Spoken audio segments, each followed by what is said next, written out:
Vamos a comenzar en Mateo 22 y los versículos 15 al 21 para ver cómo entendió Jesús este asunto de la relación entre la iglesia y el poder civil.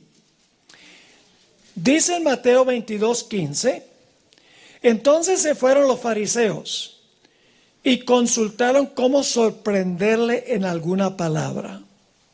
Y le enviaron los discípulos de ellos con los herodianos diciendo, Maestro, sabemos que eres amante de la verdad y que enseñas con verdad el camino de Dios y que no te cuidas de nadie porque no miras la apariencia de los hombres. Qué hipócritas eran.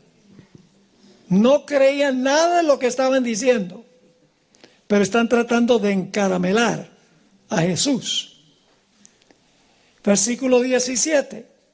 Dinos pues, ¿qué te parece? ¿Es lícito dar tributo a César o no? Versículo 18. Pero Jesús, conociendo la malicia de ellos, les dijo, ¿por qué me tentáis, hipócritas? Mostradme la moneda del tributo. Y ellos le presentaron un denario. Entonces les dijo, ¿de quién es esta imagen? Es decir, la cara de quién está en esta moneda. Y la inscripción o el nombre del que está en la moneda. Le dijeron de César.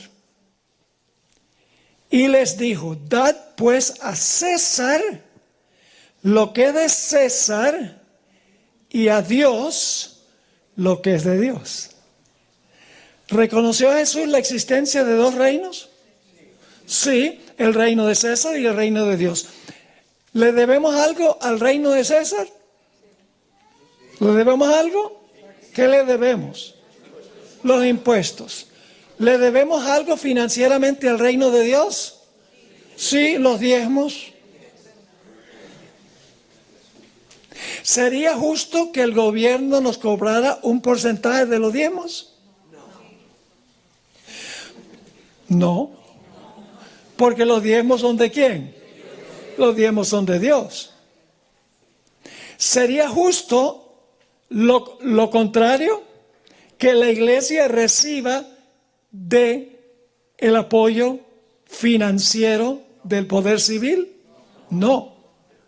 Los dos reinos existen, pero deben funcionar independiente uno del otro, porque la iglesia está casada con Cristo Jesús.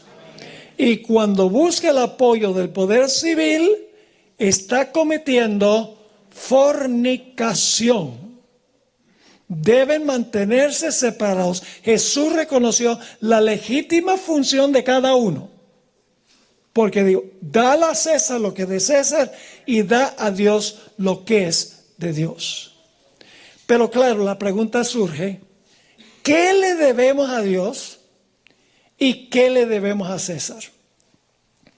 La respuesta está en los 10 mandamientos. ¿Podría Dios haber escrito los 10 mandamientos en una sola tabla? Sí. ¿Podría haber escrito los 10 mandamientos en 3 tablas? ¿Por qué escribió Dios los 10 mandamientos en 2 tablas? Ustedes saben la respuesta a esa pregunta. Primero vamos a comprobar bíblicamente de que eran 2 tablas. Deuteronomio 4:13, si están anotando, dice, y él os anunció su pacto, el cual os mandó poner por obra los 10 mandamientos y los escribió en 2 tablas de piedra. Así que sabemos que los 10 mandamientos fueron escritos en 2 tablas de piedra. ¿Qué estaba en la primera tabla? En la primera tabla está nuestra responsabilidad para con Dios. Noten Deuteronomio 6:4. Este texto lo conocemos muy bien. Se lee en todas las sinagogas para iniciar el culto en la sinagoga. Dice, amarás a Jehová tu Dios de todo tu corazón y de toda tu alma y con todas tus fuerzas. Ama a Dios. Hay un segundo mandamiento que tiene que ver con la segunda tabla de la ley. Se encuentra en Levítico 19 y el versículo 18. Levítico 19 y el versículo 18. No te vengarás ni guardarás rencor a los hijos de tu pueblo, sino amarás a tu prójimo como a ti mismo. Dos tablas, dos responsabilidades. Nuestra primera responsabilidad para con Dios y nuestra segunda responsabilidad para con nuestros semejantes o para con nuestros prójimos.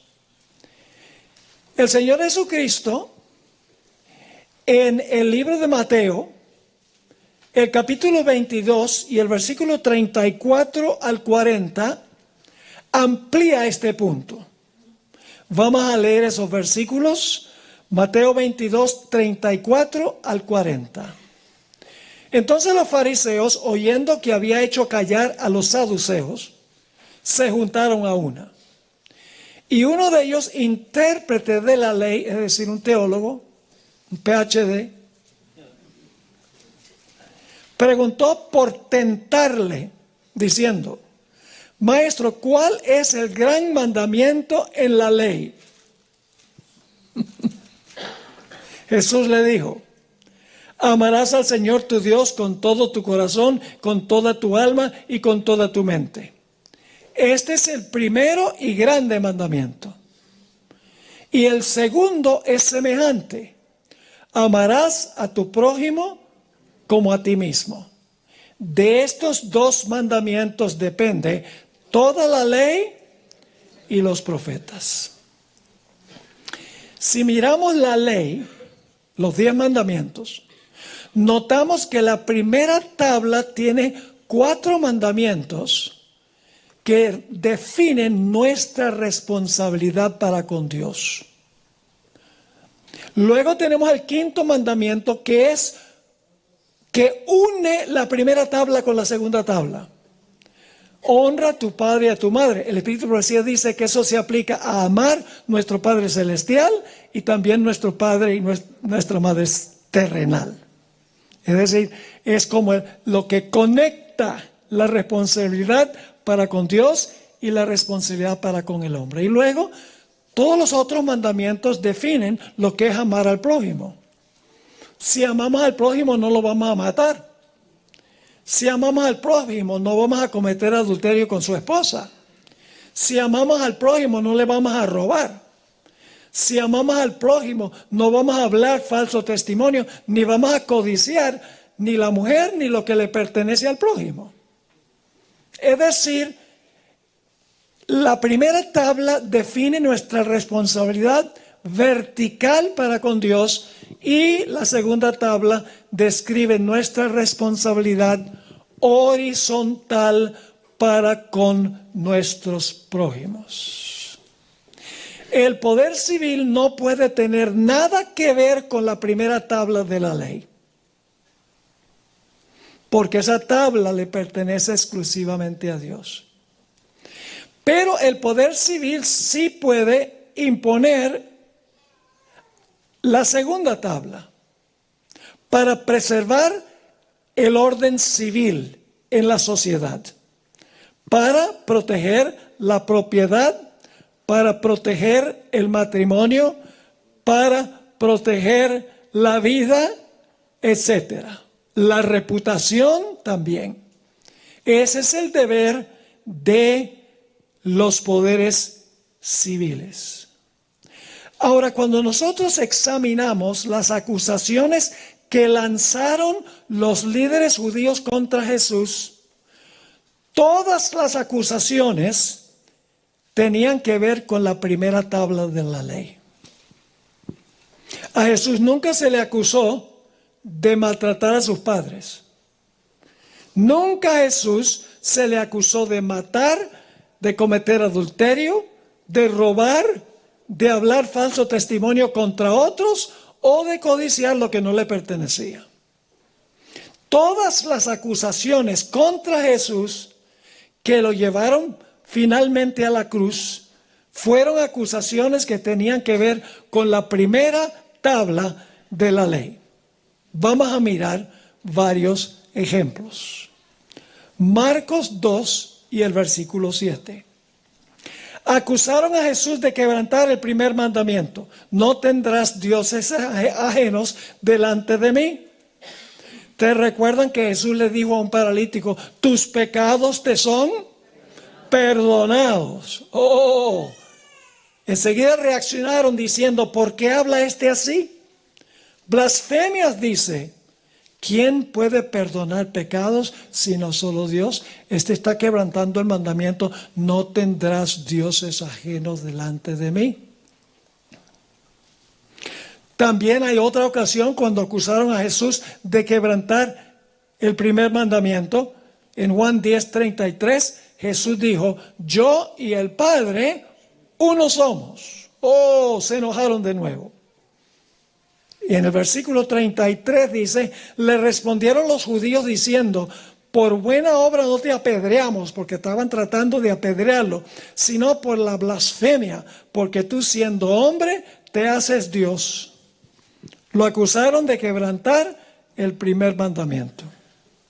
También lo acusaron de quebrantar el tercer mandamiento. Porque en cierta ocasión el Señor Jesucristo dijo algo muy revolucionario.